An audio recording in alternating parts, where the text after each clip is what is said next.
Welcome to another deep dive. Like always, we are going to try to extract maximum insight from a hopefully well-chosen source. Today's topic is secure code review. Ah, yes.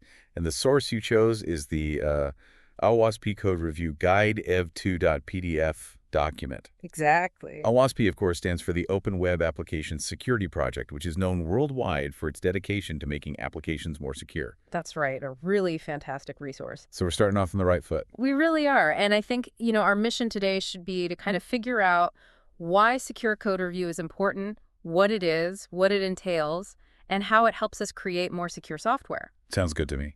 So have you ever thought about, how developers actually try to catch security problems before they cause any real-world harm? Well, that's where code review comes in. Exactly. And secure code review is a very interesting and fascinating topic. So to start off, just what is secure code review? Well, I guess you could define it as a process of auditing application source code. You're basically looking at it to make sure that there are security controls in place and that they're actually working.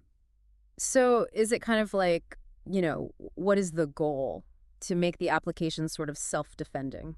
Yeah, you can think of it that way. You want to make sure that the application can withstand attacks even without someone constantly monitoring it. Gotcha.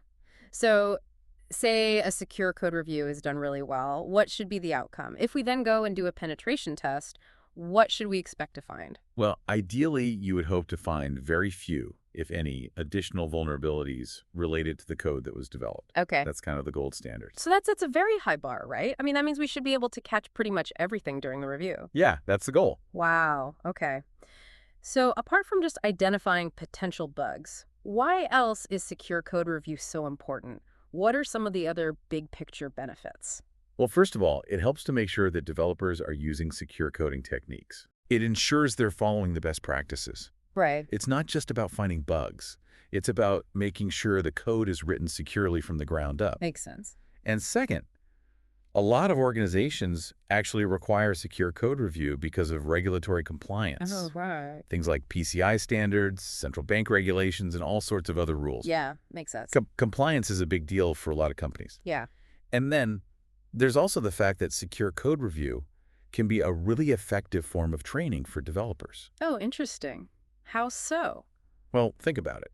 When you give a developer direct feedback on security issues in their own code, it's way more impactful than just sending them to some generic security awareness training. Yeah, I can see that. It's like they see the consequences of their actions firsthand. Exactly. It's learning by doing, but in a safe environment where they can fix the issues before they cause any real problems. Right. It's like learning from your mistakes, but without the real world consequences. And, there's actually data to back this up. Figures 2 and 3 in the guide show survey results, indicating that manual code review is often as good as, or even better than, other security assessment methods, like automated scanning or penetration testing, Oh, wow. especially when you consider all the different types of vulnerabilities out there, including those in the OWASP Top 10. So it's not just a good idea in theory, it actually works in practice. That's right. Now, the guide mentions a couple of different types of secure code reviews, Uh-huh. like integration code reviews and testing code reviews. What are those all about? Well, an integration code review is basically where you focus on making sure that new code, especially stuff coming from external sources or open source libraries, is being integrated properly and securely. Okay. So it's like you're checking that the new code doesn't introduce any nasty surprises. Right. You're looking for things like vulnerabilities that might be hidden in third-party code, and you're also checking for insecure dependencies. Makes sense. You don't want to accidentally import a whole bunch of security problems along with the new functionality. Exactly. And then testing code reviews are all about looking at the unit tests that developers write. Okay. You're checking to see if those tests are actually covering security considerations, like how the code handles errors or unexpected input. So you're making sure that the tests themselves are secure, not just the code they're testing. Right. You want to make sure the tests are comprehensive and that they're actually testing the security aspects of the code as well as the functional aspects. Gotcha. Now, let's dig into the actual process a bit. What does a typical secure code review look like? What are some of the key concepts and techniques involved? Well, one really important technique is called source-to-sink analysis. Source to sync. Yep. Okay. What's that all about? So basically, you start by identifying all the places where data enters your application. Okay. Like user input, right? Right. User input, data from a database, Anything from an external API, all of that. Okay. Those are your sources. Then you follow that data as it flows through your application all the way to the point where it's used or stored. Okay. Those are your sinks. Right. This could be things like database queries, log files, anything that displays information to the user, even calls to other systems. So you're basically tracing the journey of data through the application. Exactly. And Wow. while you're tracing that data, you're looking for any points where security vulnerabilities could be introduced. Okay. For example, let's say you have user input that's going into a SQL query without being validated properly. Right. Classic SQL injection scenario. Exactly. Source-to-sink analysis helps you spot these kinds of issues. So the key takeaway here is to never trust user input blindly. Exactly. Always validate and sanitize it before using it in any sensitive operations. Gotcha. Now, the guide also mentions coupling with penetration testing, or what they call a 360 review. What's that all about? Well, the idea is that code review and penetration testing can actually work really well together. Okay. How so? They can complement each other. Oh. So the results from your code review can give you really valuable information that you can use to make your penetration testing more effective. Oh, right. If you know where the potential weaknesses are in the code, you can focus your testing efforts on those areas. Makes sense. And then whatever vulnerabilities your pen testers find, well, that information can feed back into your code review process. Okay. It might highlight areas that you missed during the initial review. Right. It's a win-win situation. You get a much more comprehensive security assessment by combining these two approaches. So it's like the code review helps the pen testers focus their attacks, and then the penetration testing results help improve the code review process. Exactly. It's a really powerful combination. Now, who typically actually does these secure code reviews? Is it always dedicated security people, or can other folks be involved? Well, often you'll have a core security team that's responsible for setting the standards and reviewing the really high-risk code. Okay. But the guide also talks about the importance of having satellite developers. Satellite developers, what are those? These are developers within the regular development teams who have a strong interest or maybe some expertise in security. Oh, okay. They can work closely with the core security team, get guidance on technical security stuff. Mm. And then they can also act as champions for secure coding practices within their own teams. So it's like spreading the security knowledge throughout the entire development organization? Exactly. It's a really good way to scale security efforts and make sure that everyone is thinking about security from the very beginning. Makes sense. Now let's talk about where secure code review fits into the bigger picture of software development. Yeah. The guide talks about integrating it into the software development lifecycle, or SDLC. Right. And that's really important. Okay. Secure code review shouldn't be treated as this separate thing that you just do at the very end of development. Yeah. It needs to be woven into the entire process, no matter what development model you're using, whether it's Agile or Waterfall or anything else. Yeah. Now, I know some teams might think that this will make things more complicated, add extra time and cost to projects that are already under pressure. Right. But the guide really stresses that integrating security early on is way more cost-effective in the long run. Okay. Why is that? Well, if you find and fix security vulnerabilities early, it's much cheaper than trying to fix them later when the software is already in production. Yeah, that makes sense. And it also gives you a level of assurance that you just can't get from automated tools alone. So it's an investment that pays off in the long run. Exactly. It's about preventing big problems rather than trying to fix them after they've already happened. Right. Prevention is always better than cure. And ultimately, the goal is to make security such an integral part of the SDLC that it becomes second nature to the developers. Okay. It shouldn't be seen as this burden or this extra hurdle. It should just be part of how they build software. Yeah, it should be part of their DNA. Exactly. Now, not all code is created equal in terms of risk, right? Right. The guide talks about using a risk-based approach to code review. What does that actually mean? Well, instead of treating every single code change as super high risk, the idea is to have a framework for figuring out what the actual risk level is for different parts of the code. Okay. This usually involves looking at both the potential impact of a vulnerability, if it were to be exploited, and the likelihood of that actually happening. Right. So you're basically doing a cost-benefit analysis to figure out where to focus your code review efforts. Exactly. It wouldn't make sense to spend the same amount of time and effort reviewing a minor code change as you would a major architectural change. Right. So who typically makes these risk assessments? Well, the guide suggests that management should work closely with people who really understand the code base, the architecture of the application, and the specific security threats that the product is likely to face. Okay. You need that combination of business perspective and technical knowledge to make informed decisions about risk. Gotcha. Now, once you've identified a code change as having a certain level of risk, what are your options during the code review?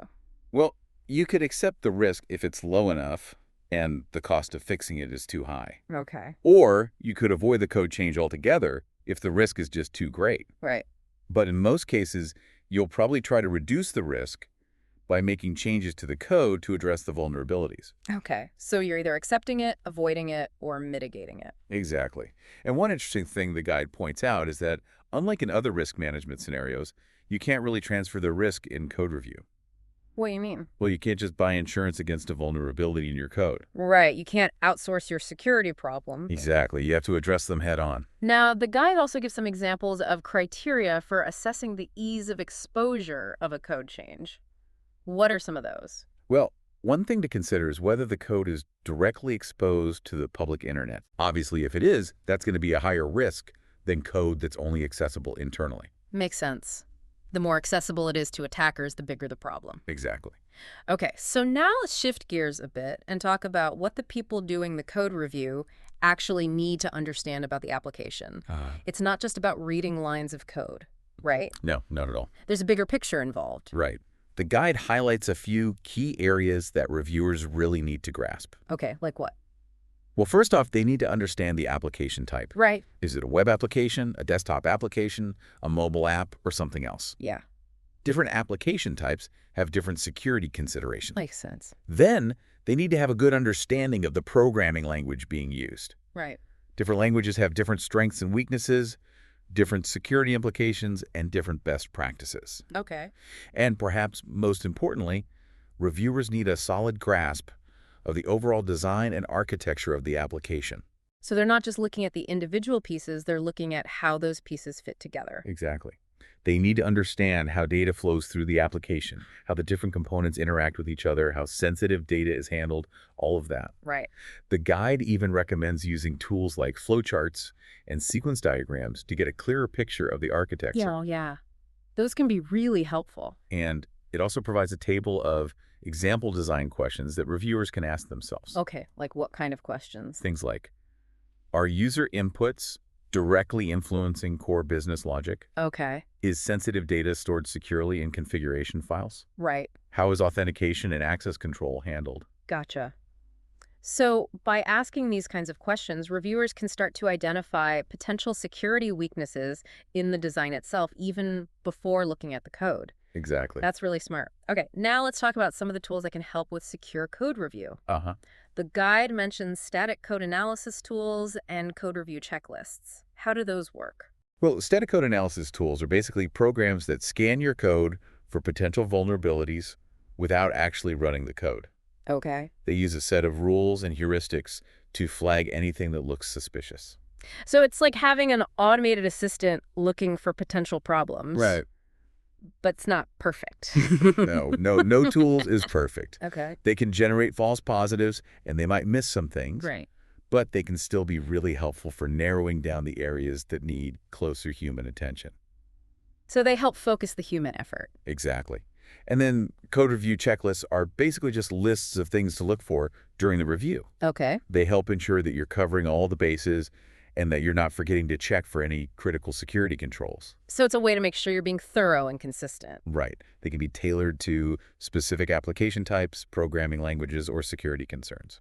Now, the guide also briefly mentions threat modeling. How does that fit into the code review process? Well, threat modeling is basically the process of systematically identifying and analyzing potential threats to your application. Okay. It's about thinking like an attacker, Yeah. trying to figure out how they might try to exploit your system. Right. And then you use that information to design and implement appropriate security controls. Okay. The guide mentions a few different threat modeling methodologies like STRIDE and ASF, but we don't need to get into the details of those right now. Right. The important thing is that threat modeling helps you prioritize your security efforts by focusing on the most likely and most impactful threats. So it's like you're proactively identifying weaknesses before they even show up in the code. Exactly. And that information can then be used to guide the code review process, right? Absolutely. If you know what kinds of attacks you're most vulnerable to, you can focus your code review on looking for specific patterns or weaknesses that could lead to those attacks. So threat modeling is like the strategic planning stage, and code review is the tactical execution. You could say that. Okay, now let's get into the nitty-gritty of actually examining the code. What are some of the specific things that reviewers should be looking for when they're crawling through the code base? Well, this is where things get really hands-on. Right. The guide actually provides language-specific examples in Appendix C for a few different technologies like .NET, Java, ASP, and C++ Apache. Oh, cool. But there are some general categories of vulnerabilities that are relevant across all programming languages, many of which are also covered in the OWASP Top 10. Okay, let's talk about some of those categories. Let's start with injection attacks, since those are always at the top of the list. What are some of the telltale signs of injection vulnerabilities in the code? Well, the basic problem with injection is that you're taking untrusted data, like user input, and you're using it directly in commands or queries without sanitizing it or validating it. Right. For example, in SQL injection, you might see code that constructs SQL queries by just sticking user-supplied values directly into the query string. Oh, yeah. That's bad news. Instead, you should be using parameterized queries or prepared statements, which help prevent malicious code from being injected. Okay. And it's not just about SQL injection. You also have to watch out for other types of injection, like command injection, LDAP injection, and so on. Right. The key is to be extremely careful about how you handle any external data that comes into your application. So the big takeaway is to sanitize and validate everything. Exactly. Okay, what about broken authentication and session management? What are some of the code smells that might indicate problems in these areas? Well, for authentication, you want to make sure that usernames are case sensitive, that error messages don't reveal too much information about why a login failed, and that passwords are handled securely. Okay. That means enforcing strong password policies, hashing passwords properly, and protecting against brute force attacks. Right. For session management, you need to make sure that session IDs are generated securely, that cookies are protected with the HTTP-only flag, and that sessions expire after a reasonable amount of time. You also want to protect against session hijacking and session fixation attacks. So there's a lot to think about when it comes to managing user sessions. Yeah, there are a lot of moving parts. What about cross-site scripting or XSS? What should reviewers be looking for to identify these types of vulnerabilities?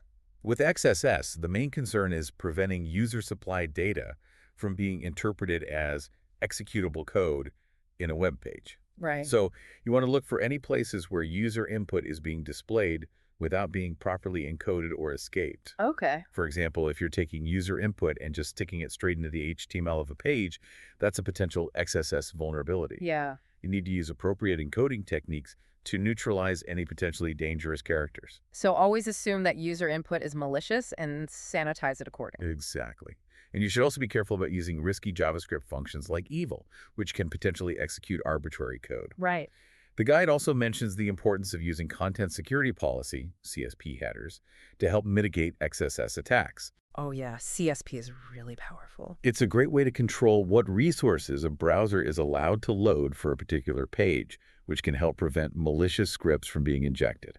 What about insecure direct object references? What are those all about?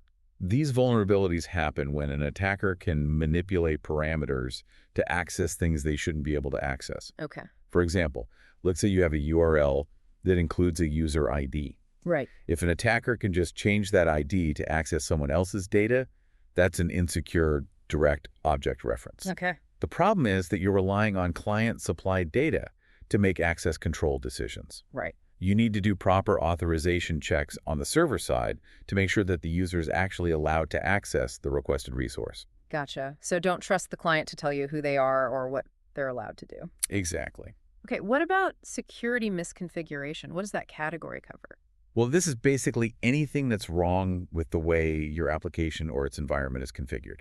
This could include things like using default passwords, leaving unnecessary services enabled, or having overly permissive access controls. Right. Reviewers need to carefully examine all the configuration files and settings to make sure that everything is locked down tight. So it's like checking that all the doors and windows are closed and locked. Exactly. You don't want to leave any easy entry points for attackers. Now, one that's really relevant these days is using components with known vulnerabilities. What's the deal with that? Well, the problem is that modern software relies heavily on third-party libraries and components. Right. And those components can have security vulnerabilities just like any other code. Okay. So reviewers need to make sure that they're keeping track of all the third-party stuff they're using, monitoring for any security advisories, and patching or updating those components promptly when vulnerabilities are discovered. So it's like you're not just responsible for the security of your own code, you're also responsible for the security of all the code you're borrowing from others. Exactly. It's a shared responsibility. And finally, let's talk about unvalidated redirects and forwards. What's the danger with those? These vulnerabilities happen when you let user-supplied data control where a redirect or forward goes. Okay. Attackers can exploit this by crafting malicious URLs that trick users into being redirected to a malicious site. Right, like a phishing site or something like that. Exactly. Reviewers need to make sure that any redirects or forwards are either based on a whitelist of allowed destinations or that they only use relative paths. So don't let the user control the destination, basically. Right. Okay, so that covers a lot of ground in terms of potential vulnerabilities. Now, the guide also has a section on additional security considerations. What are some of the other things that fall into that category? Well, one big one is cryptography. Right. Reviewers need to make sure that cryptography is being used correctly to protect sensitive data both in transit and at rest. Okay. That means using strong encryption algorithms, hashing passwords properly, and avoiding weak or obsolete algorithms. Yeah, cryptography can be tricky to get right. It definitely is. And another important consideration is attack surface reduction. What's that all about?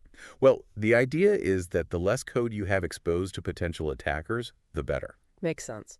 So reviewers should be looking for ways to minimize the attack surface by removing unnecessary features, disabling unused services, and reducing the amount of sensitive data that's stored. So it's like you're trying to make the target smaller. Exactly. And then there's authorization, which is all about making sure that users are only allowed to do what they're supposed to be able to do. Right. Reviewers need to check that every action requires proper authorization and that those authorization checks are being enforced consistently. Okay. And they should also make sure that authorization failures are handled gracefully and securely. So it's not just about authentication, it's also about making sure that once you're authenticated, you can only access the things you're supposed to be able to access. Exactly. What about cross-site request forgery, or CSRF? For CSRF, you want to make sure that any requests that change the state of the application are protected with anti-forgery tokens. Okay. These tokens help ensure that the request is actually coming from the user and not from a malicious third-party site. Right. The guide mentions a few common but ineffective countermeasures that reviewers should be aware of, like just checking the HTTP referer header. Okay. Those aren't sufficient. You need proper anti-forgery tokens. Gotcha. Now, what about logging and monitoring and error handling? How do those fit into the security picture? Well, logging and monitoring are essential for detecting and responding to security incidents. Okay. Reviewers need to make sure that the application is logging enough information to be useful for security analysis, but not so much that it impacts performance or leaks sensitive data. Right. You need to strike the right balance. Exactly. And error handling is important for making sure that the application fails securely. Okay. You don't want error messages to reveal sensitive information that could be helpful to attackers. So reviewers should be checking for things like generic error pages for public-facing interfaces and proper handling of various error conditions. Now, the guide also mentions something called active defense. What's that? Well, active defense is basically the idea that your application can actually take steps to defend itself against attacks. Oh, interesting. This could involve things like displaying warnings to the user, temporarily locking accounts, or even notifying administrators about suspicious activity. So it's like the application has some built-in security reflexes. Exactly. Now, let's talk about a couple of lower-level programming issues. Buffer overruns and integer overflows. These are more common in certain languages, right? Yeah, you tend to see these more in languages like C and C++ case, where you have more direct control over memory management. Okay. Buffer overruns happen when you write data beyond the allocated space for a buffer, which can lead to all sorts of problems. Right. And integer overflows happen when the result of an arithmetic operation exceeds the maximum value that an integer can hold. Reviewers need to be particularly careful about these kinds of issues in C and C++ code. And finally, what about JavaScript? Are there any special considerations for reviewing JavaScript code? Yeah, JavaScript is a bit unique because it runs in the user's browser, which means you have to be extra careful about security. Okay. One big thing to watch out for is the use of dynamic code evaluation functions like evil. Right. Those can be really dangerous because they can execute arbitrary code. You also have to be very careful about DOM-based XSS vulnerabilities, which are specific to JavaScript. Right. And of course, it's important to keep all your JavaScript libraries and frameworks up to date to avoid any known vulnerabilities. So with JavaScript, you have to be extra cautious about trusting client-side logic. Exactly. Well, that was a really comprehensive deep dive into secure code review. It was. What would you say is the most important takeaway for our listeners? I think the big takeaway is that secure code review is not just about finding bugs. Yeah. It's about understanding the application, thinking like an attacker, and proactively building security into the software from the ground up. Right. It's a mindset shift. Exactly. And for our listeners, we hope this deep dive has given you a better appreciation for how much work and thought goes into building secure software. I hope so. It's really eye-opening to see all the different things that can go wrong and all the different things that developers need to consider to make their applications secure. It really is. Now, here's a thought-provoking question for you, our listener. Think about all the software you use every day. How many of these security principles do you think were actually followed during the development of that software? That's a good question. And what might the consequences be if even just one of these areas was overlooked? It's something to think about. If you're interested in learning more about secure code review, we highly encourage you to check out the full OSP Code Review Guide. It's a great resource. It's packed with information and advice that can help you build more secure software. And stay safe out there. Thanks for joining us for another deep dive. See you next time.